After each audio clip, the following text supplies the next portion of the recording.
Compas Unfiltered, and I'm your host, Checo. It's your co-host, Noe. What up? Yes, sir. Big shout out. Thank you for everybody who has been subscribing, following, and liking the Facebook page. We're on Instagram, Facebook, obviously YouTube. Everybody Twitter. who listens. What's up, bro? Twitter. Oh, también Twitter. I always forget about the Twitter, Snapchat. right? Snapchat. TikTok. We got a TikTok now. We don't have any videos yet, but we're on there. Yeah, thanks everybody for who has been following us, who's listening to us religiously on Spotify, Apple Podcasts, however you do listen to us. We're on all audio platforms for podcasts. And yeah, man, thank you to you guys, man, showing that support, showing all those messages. Se agradece mucho. So today we have un compa that I met in high school. Compa Noe met him first. He's a cool ass dude, bro. El compa Yousef. Welcome to Compas Unfiltered, brother. El compa Yo-Yo. Compa Yo-Yo. Yo, works. Yeah. What's up, my brother? How are you guys? Thank you for coming on for the second time. This is actually a re-recording from... We fumbled the bag. Yes. That's facts right there, bro. And before we started the podcast, bro, I was telling you how appreciative we are that you made it back out, bro, because we know you're super busy. You know, with the businesses, you know, your entrepreneurship is on point, is on key and shit. So we appreciate you coming on, bro, taking the time. You know, we know time is money. Time, you know, is valuable. So we really appreciate you coming on, bro. No, this is cool. 100%, bro. Well, you touched on it a little bit. You know, you're an entrepreneur, bro. Accomplished. I do all right. You're doing all right. Doing all right. Okay. Homie, real humble right now. Yeah. Homie, real I humble still, right now. I still work. I get up and work. Yeah. That's just it. So we want to hear a little bit about your story, man, your upbringing, and then we're gonna get into you know, with all this going on with now pre-pandemic, now what happened with during the pandemic, you know, being a business owner, but just a little bit about your background, brother. You know, like where you grew up, where you come from. Well, I mean, I'm brown like you guys. My name's different, so immediately it's like, where you from? Because Durango. Yeah. Shout out to Durango. But no, I'm actually Palestinian and a quarter Lebanese. My mom's half Lebanese. I was born in Jerusalem, in Palestine, free Palestine, by the way.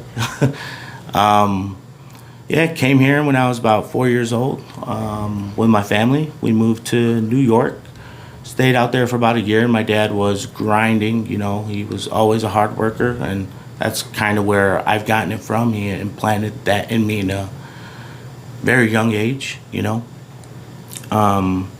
So we were out there for about a year, and then he just made that, you know, it's that story that every immigrant, you know, wishes to have in America. You know, I would just come here and be away from a third world country where it's war ravaged, poverty, a shitty government, you know, no government. I mean, Palestine doesn't even get recognition. So you know, my dad's one of 12. He's the oldest. You know, I couldn't even imagine what that journey was like when he brought his 3 kids to a world unknown, you know, so. But yeah, I came here when I was about 4 or 5 years old. The New York thing didn't really work out. They moved out to Chicago. My dad had a sister out here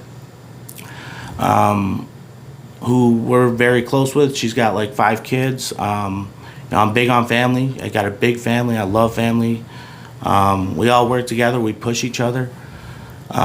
So after the New York thing, we moved to Chicago, suburbs basically. You know, Salem Walk was actually where we moved to. It was like Northbrook Apartments, and literally a 2-bedroom with 3 kids and my dad and my mom. We lived there for about 4 years, and my dad's always grinded. He had stores on the west side of Chicago, right outside of Humboldt Park. You know, 12 years of, you can only imagine the stories that he's seen or dealt with. So, yeah, I mean, I went to school. I met Noe at Glenbard East when I moved to Lombard. My parents constantly moved. I mean, we were going from, you know, and it's because, you know, the system that's here, you know, as an immigrant, it's hard. People like don't have credit. They don't have a name. They don't have credit cards. They don't have bank accounts. They don't have anything really established. So they have to learn all that. And that's difficult, you know, and it was cool because as kids, like we were kind of the median for our parents. Like I'm sure you guys were. You were the same. translating and filling out forms that we had no business filling out. Legally probably couldn't even do it. But excuse me. But yeah, I mean, I've been behind the register my whole life, man. I was 12, 13 years old selling new cigarettes on the west side of Chicago. So I've always had that entrepreneur mindset. My dad and my family instilled that in us. Like ownership has always been, something that has been of high praise and value. Where do you think your dad got that from, bro? Like coming from a third world country like that, moving here and not having the mentality of like per se my parents, bro. And I don't want to put it on like a lot of Hispanics, but for us it's like hard work, save money. But it's not a lot, bro. Like that want to own, or maybe they want to own, but they don't jump. I think it's changing. I think the old school mentality, and it was, ownership has been, something that they've discouraged for so long because they know the power of it. You know what I mean? People go to great lengths to, maintain their ownership stake in whatever it is, I think it's just that. I think it's the mentality of working a steady job and getting a steady check and just being comfortable. But that's an individual's perspective and mindset. I mean, everybody's different, right? Right. So. But the fact that you saw your pops do it, you think that pushed you even more to not settle, because like you said, you're still comfortable, you're working hard. There's nothing wrong with it, right? Yeah. There's still it's very respected to grind hard, and save your money, buy your house, live comfortably. You know what I mean? Not everybody wants the stress behind being an owner, because it's not just being an owner. It definitely comes with different levels of stress and different levels of responsibility. So we definitely, you want to credit that too. Yeah.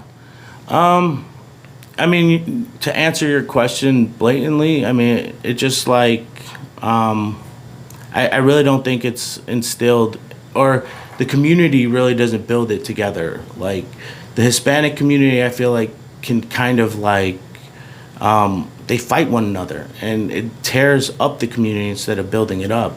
And it's all in where you're at too. I mean, location, right? I mean, everybody's a product of their environment, so it's what you're going to be experienced to. So, I mean, if I grew up in the west side of Chicago to those kids, that, like, man, that humbled the shit out of me, seeing that and, seeing that other world, so, yeah. And you said you guys moved a lot. What was the reason behind that, to move so much? It was just the time that my dad took to establish the credit, and just build his name. So just the and progress. Everything. Yeah. And my dad, after September 11th, there was a lot of racism towards the Arab community, right? So my dad had a store in Glenview, Illinois, which is predominantly white, Republican, high money, conservative values. I shouldn't say Republican, but just conservative values. And they took that out on him. That business he bought for $250,000, he ended up selling it for 70, we ended up selling the house in Lombard. Remember, so I mean, that the resilience that my dad showed me, like every time that he did fail, he got right back up, and that's something that I've just always been a firm believer of. And that is definitely dope as hell, bro. But so that store he sold for 70, bro, lost so much on it. Did he sell it to somebody that was white? Is that business still prospering? Okay, so it was different. It was an empty lot. Now it's a grocery store. I mean, there was a Dominic's that opened up like toward. Are you familiar with Glenview at all? You know where the Glen opened up? I'm not that familiar. I just know where it is. Yeah. I mean, I know that's where the rich folks live. You know what I mean? Right. So they built a naval base, but there was a Dominic's that affected it. It was a grocery store. He had a meat deli, section, and I was just wondering if like a white person bought it and it prospered after that, or they kept supporting it. They ended up closing it. So it just But it was in immigrants' hands for a while. Like that business had been there with previous Arab owners. They were actually Jordanian. And then my cousins at some point had it. I mean, that store had been passed along. It was just the timing of everything that happened, everything that occurred. His business went down tremendously. I would watch the numbers. He was doing $2,500 a day. It went down to $800 a day. Damn, it's a big difference. Huge, and that's just people just not shopping there anymore. That's what it was. I mean, not supporting. It was just it was the stigma of an Arab supporting an Arab business that area in that time. And now that you're saying that, we all live in different times. I wonder if Asians are dealing with the same thing right now, bro, because of I'm sure the pandemic and them being blamed, ignorantly. You know what I mean? Like just. But I'm sure they're dealing with something similar to what your dad went through. You know what I mean? You guys saw the security footage of that Asian woman that got beat in the hotel? Yeah. Or right outside in those security. I saw it. Bro, I swear. It's like, it's ignorance, bro. I wish that happened in front of me. I don't care how big this man is. Those security guards were cowards. Yeah. They were cowards. And that's a fucking shame that there isn't more men in the world like that. That could have went and handled the business. Because that was wrong. And the Asian community, I'm sure, is feeling it. And what's the solution for government? They pump more money into it. We talk about this? Yeah. Let's create initiatives. Yo, before we jump into that, because I know that's going to be... it's going to be big. So you mentioned one of the times your dad has survived or, gone through something rough. Whenever you came on the first time, bro, that we missed, and I thought it was a great story, was when the Bulls, won the championship. And you had told us that story. I wanted you to jump into that a little bit because it was such a great and touching story, bro, that I don't want to miss out on that, and I don't want our listeners to miss out on it. You know what I mean? That was his first business. So my dad worked for a Puerto Rican guy who owned the store. This was on Augusta and Hamlin. And he purchased the business in like 1991. He worked there. He actually was making payments on the business as the guy was leaving. So my dad, again, didn't know anything about insurance policies. There wasn't really much help. And if you don't ask questions here, I mean, you can get into a rabbit hole of business accounting, attorneys, everything that you would need. So he didn't have that baseline. So it was his first business. He was making his, it was, again, on the west side of Chicago, shitty area. The business was held up 9 times within the 12 years he was there. So rough neighborhood. But when the Bulls, that's funny, I got all the Bulls gear and stuff. I should actually not be wearing them because they came out in support of Israel instead of the bombing of Palestinian kids, but we won't even get into that right now. But when the Bulls won, it's ironic that I got this on. I'm representing on this podcast for it, but talk about timing, dude. That was one of the biggest challenges that I seen my dad go through at a young age. I must have been 7 years old, 8 years old. To me, Michael Jordan, the Bulls were everything. I loved everything about basketball, and I think I really didn't know anything about it, but I would watch my grandpa watch it. And my grandpa's from the Middle East. He barely speaks a lick of English at the time. Why are you so captured and captivated by this guy? But he knew something was great. Yeah, he was watching it. And I was a kid, too, and I'd always, I cherish those times. Those are memories you can't ever get back, But watching those great teams and the Bulls, that's your childhood. And, we're all about the same age, so I think we all remember those times where we were and stuff. But I'd always watch the games with my grandfather, and when it got close to the playoff time, my dad would come home a little bit concerned, and he told my mom. I never really see my dad scared, but you see your man shit. There's something going on, and that's when he said, "Hey, I gotta go and protect the store." And my mom's like, no, this was 1992, so this is when the Trailblazers won. She's like, no, so she kind of talked them out of it. That year, the store got looted, so they tore up the west side of Chicago. They left nothing. There was a crackhead that walked out of the bathroom when my dad was in there. They took all the cereal, the tobacco, the cash register, the lottery. They broke windows. They busted it open. They were celebrating. let's destroy the businesses in our community. So that was one of the times that my dad took a major setback, and I think like he was like, "Damn, why did I even come to this country? This is hard." But he made it back from that. I mean, the business had like maybe $100,000 in inventory in there. His insurance claim only covered like $25,000. So I saw him. Well, what is that sound? What's going on? I'm not sure what that is. Is that your phone? No, that's not my phone. Oh, interesting. Anyways. Dude, I thought it was the fucking door when you walk into a store like that. Yeah. I was like, dude, this is perfect. Okay, well, we got some Sound effects. You want to check on that, Checo? I'm going to Real take quick? a water break. Yeah, go ahead, check on that. I don't know what it is. We'll be right back. Might as well throw in that Lumber Mix. Yeah, go ahead. Shout out to our sponsor, Lumbre Mix, some of the best michelada mix around. They also have chamoy for all your beverage rim needs in 3 flavors: original, mango, and watermelon. Put that thing on everything. Also, for all the candy lovers, they have watermelon gummies and peach rings. It's a mix of gummy candy with chamoy. Just fire. Now follow all of their social media to see what store is near you. Y que no se apague la lumbre. We're good? Let's do that. Yeah. We getting back into my story? Back Yeah, to- we're back. We're back, so go ahead. Okay. And we're back. So, yeah, we were just talking about my dad, I believe you were in the overcoming challenges and Yeah, stuff. you were in the inventory, bro. So he had over 100K in inventory in the store. And insurance only paid out $25K. So, I mean, I literally watched him, like, rebuild that whole store back up, with that $25K. So he had to flip that to get back to where it was before. And then continue. Exactly. So it's just one of those things. Life is hard, man. America's hard. Everything is hard. You just gotta work. You gotta get up and be resilient and figure it out. And I remember, like this guy said, we met in high school and shit. So I remember you taking me out to one of those stores, and I don't remember exactly where that store was, but I mean, it was not a pretty sight. You know what I mean? No. It was back for me. It was back to being in the ghetto, bro. Like it was definitely a bad neighborhood, Yeah. But you wanted to show me, like, yo, this is what my dad owns, And I was like, oh, damn, this is what it means to own something. Oh, shit. Like. Yeah.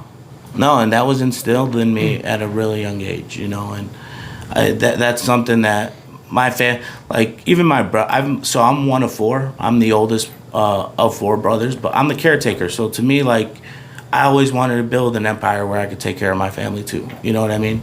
And that was just a goal that, my dad instilled in me, that you don't give up and you own something. This is yours. You know what I mean? So ownership was definitely passed on to me at a really young age. And rest in peace to Nipsey Hussle. He always talked about ownership. I mean, he was talking about crypto back. He was talking about crypto back. I wish I was listening, dude, back then. I love that. It's that story is crazy. Like died in front of his own plaza. That's just wild. But I mean, if I'm in the hood, I'm getting out once I get money. There's no way I'm staying. Because we were talking about everybody's a product of their environment. It's not a place we would live. My dad, we didn't live in that neighborhood that he owned the store in. Right. But he couldn't own a store in the white neighborhoods. He wasn't there yet. Yeah, try to get something in Woodfield or something. No, you know what I no, mean? no. Like it's like you're paying crazy. It's probably levels and He didn't even know. He didn't even know what a lease was. He didn't even know what lease negotiations were. Like, you got to understand, when immigrants come here, there isn't a playbook for them, like how to do this. Right. You just got to figure it out. So I have a quick question behind when he was working for the Puerto Rican owner, bro. You think that's also like life, bro, perfect timing? You know what I mean? Just that itself. Everything is timing. Yeah, you right? think so? So just because of the way you said it, like he was working at this store and then he just jumped into, paying it off and he wanted to be the owner of that location. But there's probably also some timing there, where this guy is ready to leave the store and sell it. You know what I mean? Like, yeah. Which was cool because the Puerto Rican guy was just getting old, and he didn't want to run the store anymore. But his brother Ray, man, this guy was awesome in the back room. Old school Puerto Rican cat, like with thick mustache, but like mentality, don't fuck with me. Like, so he was in there, and you needed to have that mentality out there. He ended up working for my dad for like another 8 or 9 years while he had that store. So. That's what's up, man. Well, that's some great story there, bro. Yeah. It doesn't get any better than that to hear a story like of an immigrant coming from any country, bro. Yeah, any country. And making it in this country, becoming an owner, and love where you guys are at now too, bro. You know what I mean? Dude, this is a land of opportunity. Like, it really didn't hit me until I went back to the Middle East this last time with my parents in pre-pandemic. I think we went in 2019. I thank my dad every day on that trip for bringing us to the United States when he did. Because what's funny is my dad's got, like I said, he's one of 12. His youngest brother is 6 days younger than me. So we're basically the same age. So it's kind of cool, like, to see somebody that grew up there, what I would look like, you know, in a And sense, what it would be like. I'm looking into a mirror. Yeah, what would I be like if I lived here? Because that would be my experience, right? So. And how is it out there? Like, I mean, because I go to Mexico and I feel the same exact way you do. But then you look around too in Mexico, bro. There's a lot of wealthy people, bro. There's a lot of people that are doing. You have a government that are very well off. You know. You have a government. So out there is nothing like that. Like, everybody is suffering. The unique thing about where I'm from, I'm Palestinian. It's occupied territory. The government is a joke in there. Israel controls the water supply, the gas, the money flow, everything. So it's controlled. There's no guns. The police they got duct tape on their guns. I'm not even kidding. It's a joke, you know. It's an occupied territory. Our land's, you know, getting taken away from us, you know, little by little. It's been happening since 1948. And so little by little, it's just... Yeah, that's what these fightings have been about, you know? Like, they're going into neighborhoods, kicking out Palestinian owners, like this home. And I really think that's something that I might be, like, where it triggers me is because we don't have a home as Palestinians, and ownership gets taken away from us. So we're like, no, that's never going to happen. So, and I think that's in every Palestinian's blood and DNA is like, we hold on to this because we don't have a country on the map. Like, you Google it, it's not there. You know, there is no stable government. There's no currency. It runs on the Israeli shekel is what it's called. So there's no government. There's no police. It's just whatever Israel decides. Right. So on the way here, bro, and we've been cool for a long, long time, bro. Like I said, we don't see each other as much because you're definitely very busy, bro. But on the way here, I was thinking, like, man, like, thinking back to when we met, when we would hang out, and the level of respect that I had for you, bro, being Palestinian and always repping, bro. It wasn't like, because you look Hispanic, you know, so you would always get that. You always like, oh, where you from? Oh, it's Paisa or whatever. I love my Latinas. Yeah. God bless your women. Yeah. So it was like, thank you for saying that, bro. Yeah. Appreciate that. So, so I was thinking on the way here, bro, like, man, this guy's always repped it. And the level of respect that I have for you for doing that, because as Hispanics, I feel like we're super proud of being Mexican and, you know, the Mexican flag and just our people, you know, hardworking people. Same with you guys, bro. But the fact that, you know, there's, like, in our school, just for, you know, example, there's not that many Palestinians in the school, but yet you never let go of that. You know, like, you were always repping it. You were always so proud to be Palestinian. And to me, I feel like I had a different level of respect for you for that, bro.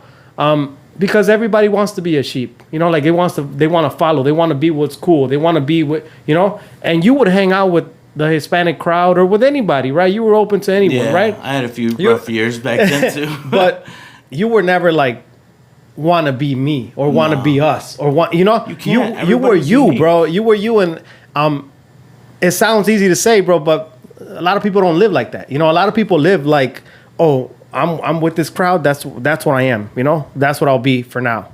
You know what I mean? And you were never that, bro. So, you know what I mean? Just want to give you big props on that, bro. And until this day, bro, sometimes you post on Snap or something, I still see the Palestinian flag.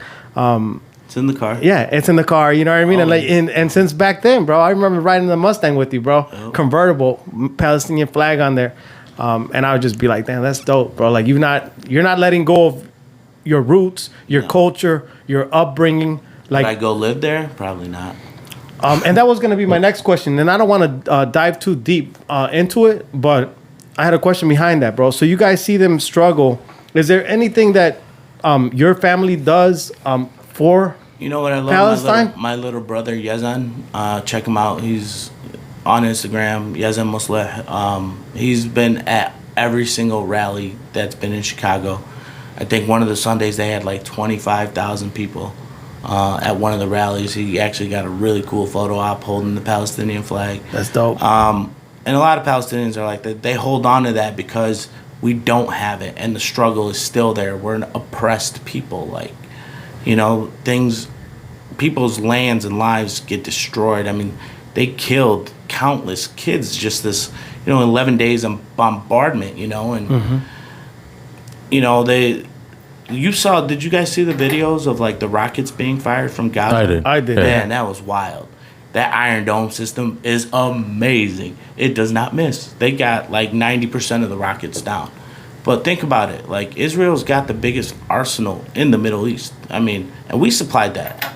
The United States gives them that money. They give them that authority.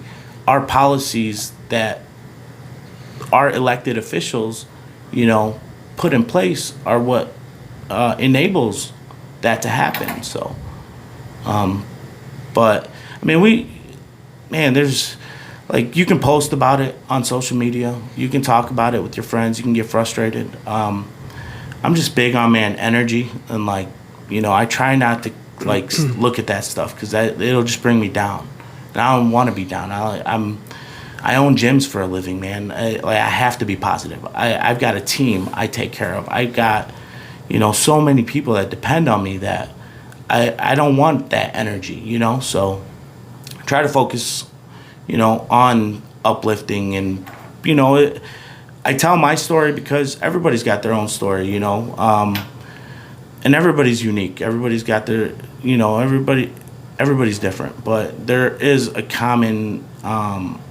denominator in that. At the end of the day, people generally are all good. It doesn't matter where they come from, You show me respect, I'm gonna show you respect. At the end of the day, that's just what it is. And I don't have time for petty bullshit. I've dabbled as the oldest of 4 boys. Trust me, I tried everything. And you have to be unique. You got to be yourself, and you got to love yourself before you love anybody. Anyways, I mean, as corny as that sounds, it's real. It's real. Am I where I want to be at in my life professionally? Yeah, I don't see, me wanting to do anything else. Like, I help people come in and work out. Like, it's awesome. And I love my team. Shout out to my team. I got an area manager. I've got managers for each of the locations. I have 7 Anytime Fitness locations, 5 in Illinois, 1 in Indiana. One in Go ahead, say that one more time. How many? Humble flex. Started with 1. I started with actually 50% of 1, which I still have in St. John, Indiana. We opened that one. And that was my dream, man. So after a rough patch in Illinois and, getting involved with the wrong people around here, I was 18, 19. I graduated Glen Bardy's 2004, which was weird, man, because, like, my parents moved my senior year. Like, I had to make new friends, like, and it was annoying. I was on a baseball team, my junior year. I get to Glen Bardy's. These guys are state champs the year before. Ain't no way I'm making that team. They're not even going to talk to me. These kids have been groomed and put in this position. Right. So, I love the fact that my parents did move a lot. It allowed me to be more open to meeting a ton of people, Where I grew up in Des Plaines, Maine East was awesome, bro. There was Indians, Eastern Europeans, Chinese, Koreans. It was everything. This place is really diverse, dude. Crazy. Super. Crazy. And it's because the O'Hare is right there, the airport. Yeah, it's an interesting area. It's a weird mix, a melting pot, so to say, Yeah. So when I moved to Lombard, it was culture shock a little bit because there wasn't, as much diversity. It was more white, black, Hispanic, few Asians, few Filipinos. And I feel like the minorities were small crowds. It wasn't They like were, a and major. that's why we stuck together. Right. It We was had a to. small crowd, because we were outcasted because we were different. So Very different, man. right.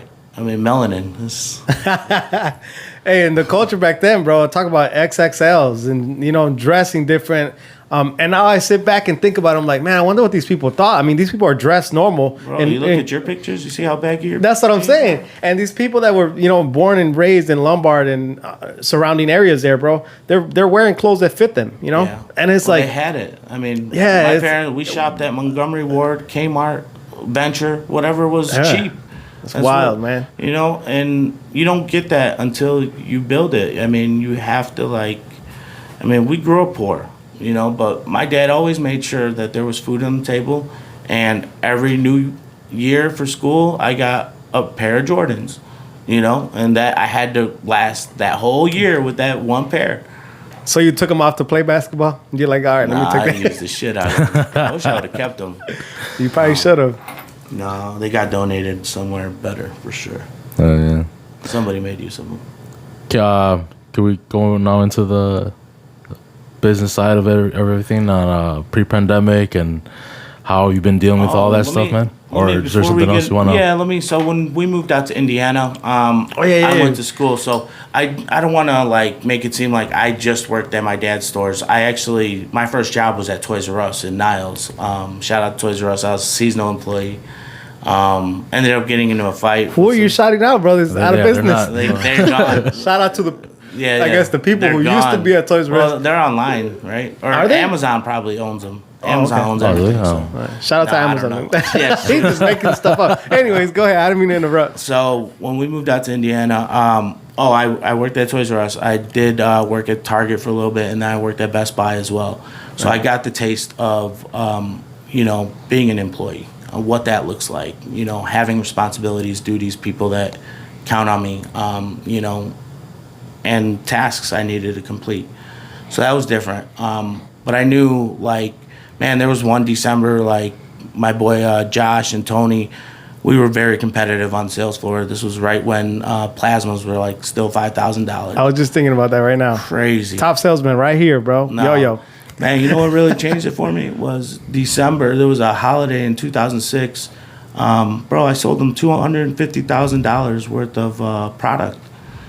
And I did the math on that, on what I was getting paid hourly. And it was less than 1%. And you were like, this ain't I it. see why my dad does what he does. Yo, was your dad looking at you kind of crazy because you were working at these stores instead of No, he wanted me to. he wanted you to get the. Yeah. Because, You got to be in the business to run you know what I mean? Right, and start I from the needed bottom. that experience. I wanted that experience. I needed it. That stuff builds character in you. So those are your experiences. And I got to be a manager. I oversaw a team. I always wherever I went, I started at the bottom and then kind of worked my way up from whatever position I did. But my parents' biggest thing about coming here was you got to get a degree. Big on education. They don't really talk to us about trades, being a radiologist or working construction, or they don't talk to go get your degree. That's what you had to do. You come here, we brought you here, you got to go get a degree.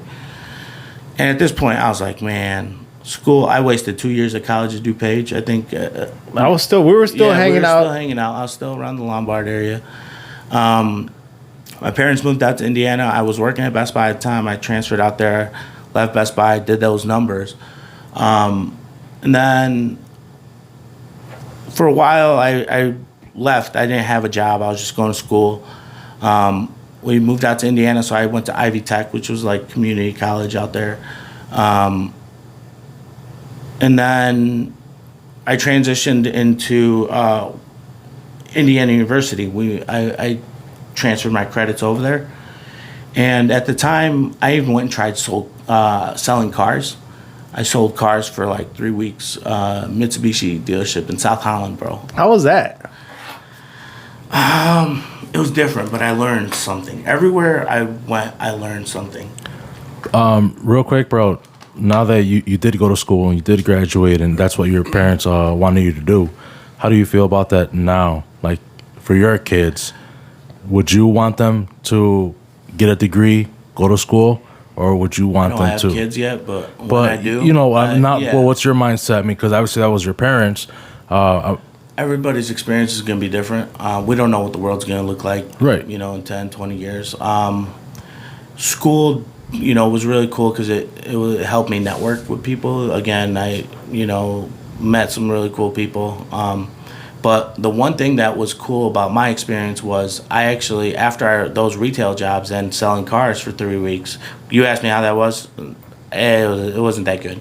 But, I mean, I made $2,400, but it was sleazy business. I mean, it was, You're being a scumbag, pretty much. yeah, I mean, it's car sales. It's shitty hours, and you got to deal with sales managers and all the BS. So I'm good on that.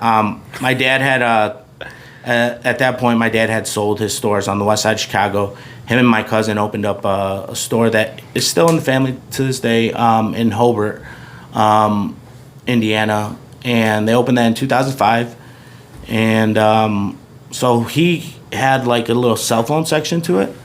So when I was going to school, I was like, man, I don't want to keep job hopping. I want to do something for myself. I want to own something. So he had the cell phone store. So I was like, okay, I could do this. I don't want to deal with the tobacco and the lottery because that's too much money. But I wanted to open something small. So I did. I ended up opening a little cell phone store in Portage, Indiana. My rent was like $800, 2-year lease. I didn't know what I was doing, but cost me $15,000. I had $7,000 saved up. My dad helped me with the other $8,000 that I paid back. And, you know, that was really cool because I got to experience going to school and applying what I was learning, you know, while I was running the business. Like, there's spreadsheets that I created when I was in school that I still use at my gyms today, that my staff uses at my gyms today. So that was cool, like being able to apply it, but not everybody has that experience, you know? Right. I don't know, man. I just feel like, you know, I would want my kids to do whatever is going to make them happy. You know what I mean? Like, whatever they're going to be passionate about, because money's not everything. It's a resource. It makes things easier for sure. It's a nice tool. It is. It's all it is a resource to get things. I mean, but when the pandemic was happening, you know, money was nothing. If you couldn't go out and spend it, money became irrelevant, right? So health is wealth. I mean, That's facts. you know, and that's something that I preach. I know I got my jewel. Everybody's got their vice. I got, you know, my little nicotine habits, but yeah. Okay, so that's the answer that you would basically encourage them to do whatever they want to do, Yeah, not, whatever they're not passionate necessarily. Don't chase the money, man. Chase whatever's gonna make you happy. The money will come. I mean, if you're passionate about something, like, you build it. That's what you guys are doing here. This is a beautiful thing. I mean, you tell me, you know, you grew. This set looks different. Like, it's good. Like, I want to see you guys prosper. I love seeing growth. I love seeing success. You know, and I just love positive energy and positive people, you know, and I try to surround myself with that. I've always been unique because of my family. You know, we had to stand out. Everybody, you know, is fighting for attention, you know, and now we're in an attention-crazy era, you know, with social media. So That's what it is. yeah, so that's what kind of made me unique. I had a strong family backbone and structure. But again, with the money thing, is do whatever you're just gonna. You know, I wanted to play basketball as a kid. You know, I went to school, like, I wanted to be a lawyer. I didn't know anything about anything. Like, I was like, yeah, political science. That's what I want to do. No, there's way too much paperwork, too many reports. I don't have the attention span for all that. And I'm a hustler, man. I like making money. I grew up under, you know, listening to Jay-Z preach about that. So look at what he does now, man. I mean, the man did like $500 million in deals for selling equity in 2 companies last month or whatever it was. What did he sell his company to, Square or something like that? Yeah, he sold half of Ace of Spades, the champagne, to Henny. That was like a 250. Don't quote me on these deals. But yeah, major deals. Yeah, 500 million or 250 million for that deal, and then he sold Tidal, which he already had sold 33% of. So every business, you got to build value in it. It's 100%.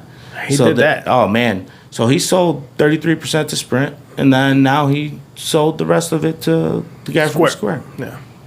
500 million. Dude, now you Google his net worth is 1.4 billion. These numbers are crazy. I don't know. This money is just rampant. It's everywhere.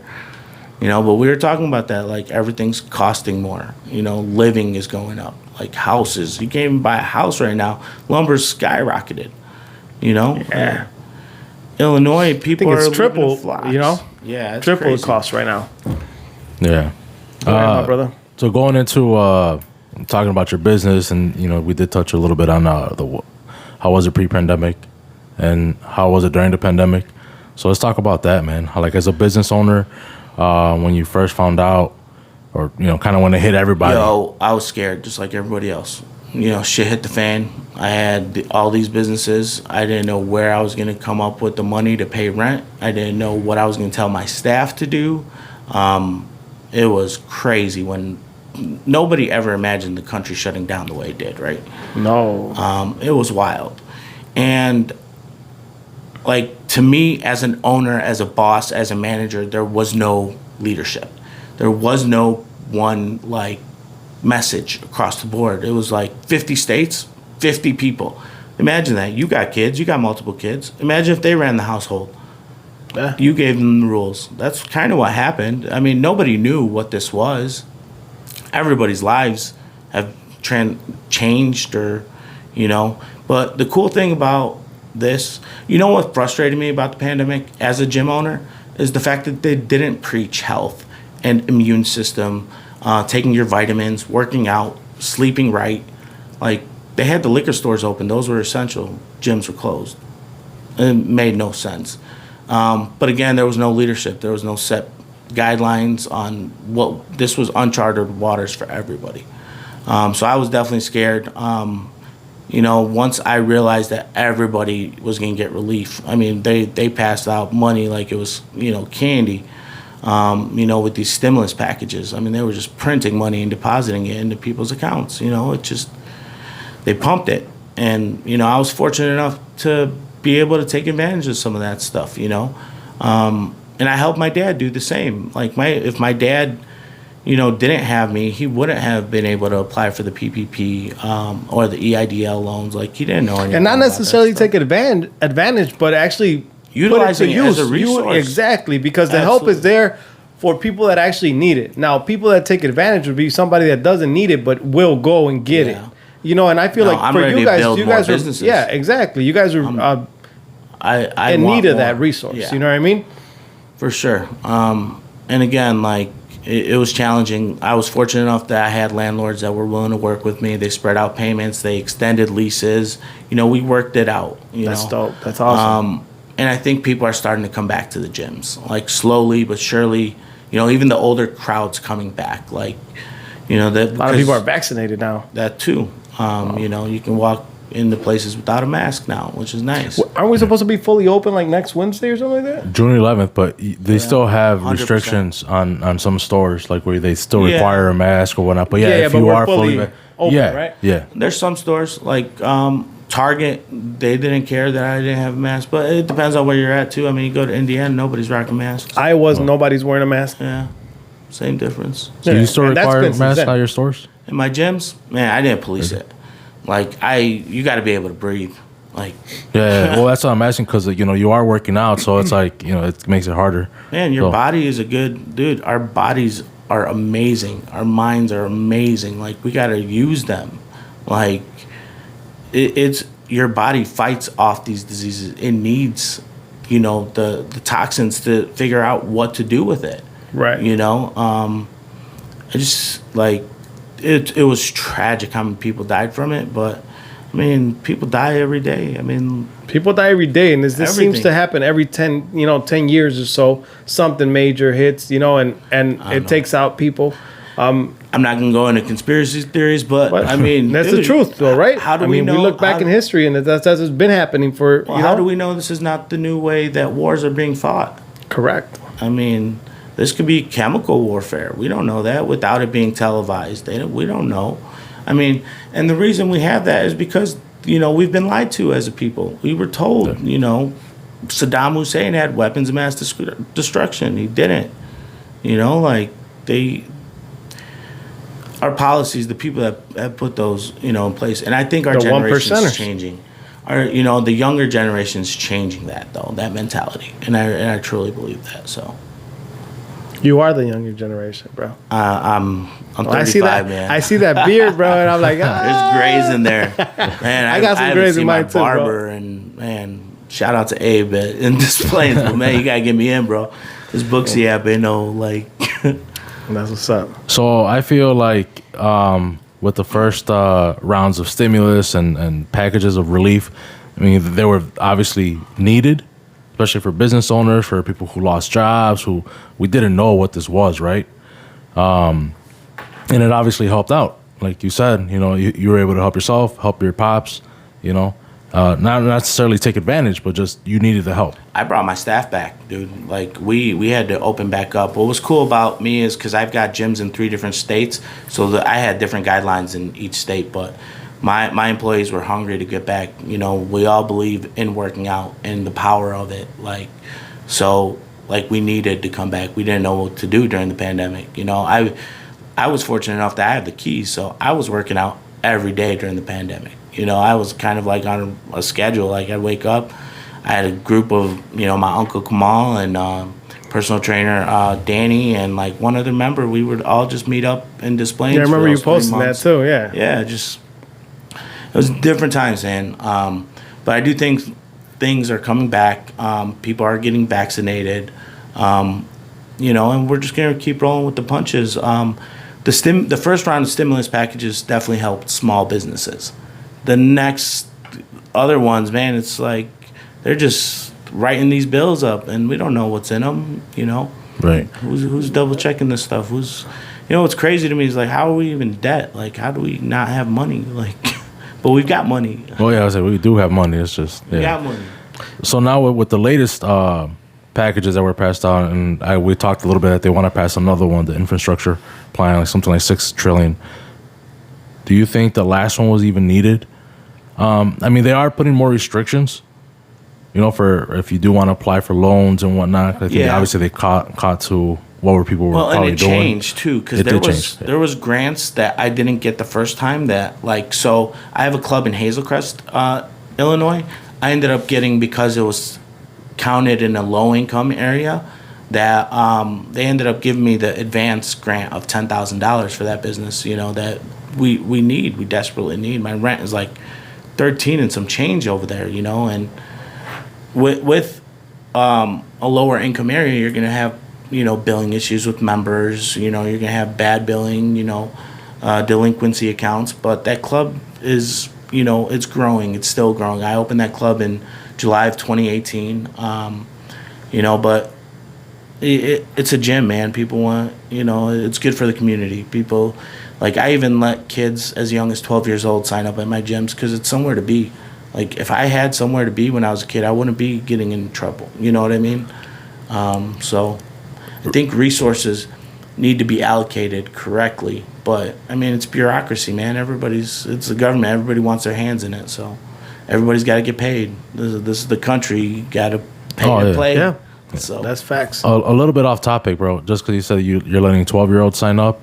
So is that a owner thing, or is that like your decision? Well, obviously it's got to coincide with my insurance. Yeah. They know that too.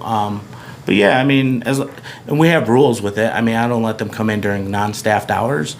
They do have to be accompanied by an adult if we're not there. But I mean, I do allow the parents to drop them off. You know, get an hour, 2-hour workout. These kids need to be doing that stuff. You know. Yeah, that's what's up. And that would be getting into a whole different conversation about where we are at with obesity numbers in the United States compared to other countries. They didn't bro. talk to us about our health. Right. So I mean, you know.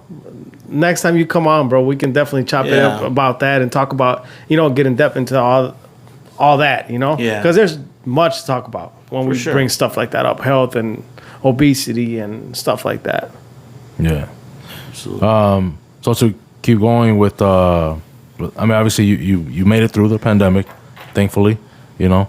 Yeah, I didn't close any of my gyms, but I was worried about it for a while, for sure. It was scary times, but again, they helped. The government here helped. And it's unfortunate because you can see in other countries that are getting ravaged, like in Colombia right now, dude, they're fighting in the streets with the police. And Yeah, they're killing each other left and right because there's no stable government. There's no, like, people are leaving in flocks. Like, how many people are crossing the border right now because they're leaving these third world situations because they have no, like, people that, like, man, if you got a home and a flood hits you and you lose everything, yeah, I'll pay $5,000 to make that trek up north to risk it. Why not? Right. You have to, because they don't have an option, and it's unfortunate that there are countries like that. But here we got a government, we got a system, things are changing. I'd like to see a younger demographic get into politics, but I mean, politics is its own game. Like, it's completely different. It's just different people. So I did want to cover how, like, now that we're opening back up, your gyms are getting filled back up, thankfully, and how hard it is to get people to work. Yeah, man, finding good help has been challenging for sure. The job market, I mean, because of these policies, I mean, unemployment should have been cut off a year ago, like, maybe not that far, but like in November when they started opening things back up a little bit, they should have eased back on those restrictions. Or there's got to be a better system on how to check this stuff. You know what I mean? Like, it's just, I don't know. It's a clusterfuck right now. But developing good people has been challenging, but I love the team that I have. I got a good team now, but obviously with 7 locations, staffing's always going to be an issue for me. God forbid, Kat in Florida tells me, hey, I got to go. As a business owner, I got to figure out how to get down there and what the logistics of it would look like to train, onboard, and bring somebody on. It's a 4 to 6 week period. Like, it's no joke. No joke, right? And as the business owner, I'm the one. It's no one else's responsibility. It's going to fall on me to do it. Because if I don't do it, nobody else is going to do it. And that's just been my mentality with everything I do. So, which I think is the perfect mentality to have, bro, because nobody's going to do as you do, No. But everybody's got their own role, and like I said, I can't do it all by myself, too. My team, if they're not opening the gyms, people aren't getting serviced, and that's the thing, like, there's over 4,500 individual franchises with Anytime Fitnesses globally, so they have like 4,500 gyms, and there's multiple club owners and people that own one, and this is not just for gyms, but in any business. If you open it up, you got to be engaged. If you're not engaged, you're not gonna see the fruits of your labor, right? And nothing happens overnight. Trust me, like, I put, like, pre-pandemic, dude, like, man, the debt I had was, you can only imagine the kind of debt I take out on opening a business, and that's my risk, and I'm willing to do that because I understand it takes a while for things to grow. Like, I again, like, just engagement is, even if it's a small business or a podcast or anything, if you're engaged, you're going to see it, and you just got to be patient. Patience is huge, it's a key. So, yes, sir. No, I agree, bro. I definitely agree. Did you have it? I was gonna, start. We went down kind of like, we're all all on a decline emotionally and fucking mentally and all kinds. So I just want to bring back, you were jumping into all the locations that you have. Now we're always recording here in A-Town with my boy Checo, here at the studio for Compas Unfiltered. Yep. So you have a location here in Aurora. I do. It's in West Aurora and West Aurora Plaza. It's on Galena. Anytime Fitness over there. Katie's the manager over there, so go see her. Get signed up. That gym is beautiful. It's huge. There's a ton of toys to play with. Huge functional training space. Good gym. I actually have a trainer. His name is Jim there too as well. So go see him. Jim. All right, bet. Jim is Yeah. at So the gym. for all our listeners, man, Anytime Check Fitness us out. on Galena. Come check us out. Yeah, go check them out. Mention Compas Unfiltered. You might get a hookup. You know. Yeah, we got you. Yeah. 50%. We'll get you a free T-shirt. Yeah, we'll get you a t-shirt, a little towel. You're gonna Little dry your towel. little sweat if you actually work Nah, out. this is cool. I like that. I came back up here, but teach your kids ownership, man. That's the biggest, thing I want people to take away from this is just owning what you have and understanding percentages. One thing that I would really harp on is really before you start any business, make sure everybody knows what their role is and what they're bringing to the table. That's all I got to say. Yeah, for sure. You got anything else, Checo? I think that's it. We'll start wrapping it up. Man, I appreciate you coming back Hell on, yeah. brother. For sure. As an inspiration to us, and I'm sure to our listeners, brother, to see like the story from where it began, bro, with your father and how it bled over to you, and he instilled, the ownership and entrepreneurship onto you, and I'm sure to your siblings, bro. Dude, we appreciate the story, bro, and like I said, our listeners will thanks for definitely having me. enjoy it, brother. No, this was good. And I hope Thanks for we having wish you the best, brother. I can't wait to come back up here and it looks even doper. I'm sure, bro. Let's hope we have a location by then, bro. I would say next time you come We'll back, have a we're gonna studio. actually we're Let's gonna have an hope, actual brother. spot, Let's bro. hope. That's No, that. We let's can shoot for we that. can only work Let's harder, go. bro. You know what I mean? But hey, if you come tomorrow, bro, we're gonna be here. Okay. You gotta go to work tomorrow. Monday. Go ahead, check. All right, Wrap bro. us up, dog. Well, again, bro, thank you for coming on. We really do appreciate it. And for all of our listeners, man, definitely go check out the San Galena, right? Yep, the Anytime Fitness. Anytime Fitness San Galena. Use that Compas Unfiltered code, Let them see know. us. They'll know. They'll know. They'll know. Katie will call them. Yeah, Like, yeah. hey, yo, these Just fools shoot 'em over a here message. talking crazy about Compas Unfiltered. What's going on right now? Yeah, man, No, we got a in good it. we got a good membership base there. It's a good spot. That's what's up, That's what's man. up. Definitely go check it out. Obviously, subscribe, man. You guys got to subscribe, follow our social media. If there's anything you want us to put up, Compa Yo-Yo, we'll definitely do it. We'll put it in the description and stuff. You know what I mean? I'll put the address and whatnot for the locations. You know what I mean? appreciate that, for sure. And this is Compas Unfiltered, man. Hey, Compas Ahí Unfiltered, estamos. baby. We out. Deuces.